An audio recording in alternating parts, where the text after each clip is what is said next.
તો ગોંડલ સ્ટેટ અંગેના વિવાદને લઈને એક મોટા સમાચાર, જેમાં ગોંડલ પેલેસ ખાતે મોટી સંખ્યામાં ક્ષત્રિય આગેવાનોની હાજરીમાં સમાધાન થયું છે। ક્ષત્રિય સમાજના અગ્રણીઓ, પદાધિકારીઓ અને ગોંડલ સ્ટેટના ભાયાત હાજર રહ્યા।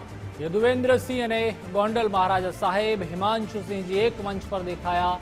સમાધાનમાં રાજેન્દ્રસિંહ જાડેજા, મહેન્દ્રસિંહ ઝાલા તેમજ અર્જુનસિંહ ઉપસ્થિત રહ્યા। સમાજની એકતા જાળવી રાખવા સાથે મળીને કામ કરીશું તેમ જણાવ્યું।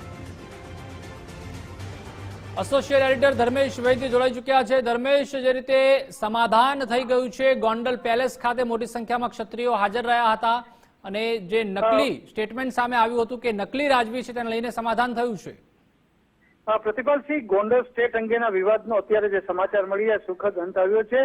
ગત 20મી સપ્ટેમ્બરે જે ક્ષત્રિય સમાજનું સંમેલન મળ્યું હતું અને જે અસ્મિતા મંચની સ્થાપના થઈ, ત્યારે જે યદુવેન્દ્રસિંહ અને ગોંડલના મહારાજા તરીકે સંબોધ્યા હોય તેવી એક વાત આવી હતી। એના કારણે ગોંડલના જે મહારાજા હિમાંશુજીએ પણ ખુલાસો આપ્યો હતો। પણ અત્યારે જે સમાચાર મળી રહ્યા છે કે ગોંડલ સ્ટેટ અંગે વિવાદનો સુખદ અંત આવ્યો છે।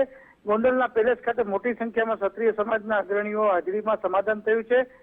ખાસ કરીને ક્ષત્રિય સમાજના અગ્રણીઓ, પદાધિકારીઓ અને મોટી સંખ્યામાં ગોંડલ સ્ટેટના ભાયાતો હાજર રહ્યા હતા અને યદુવેન્દ્રસિંહ અને ગોંડલના મહારાજા સાહેબ હિમાંશુસિંહજી, એટલે અત્યારના જે વર્તમાન યુવરાજ છે, એક મંચ ઉપર આવ્યા હતા અને ગોંડલના પેલેસ ખાતે સમાધાન વિવાદનો અંત આવ્યો છે।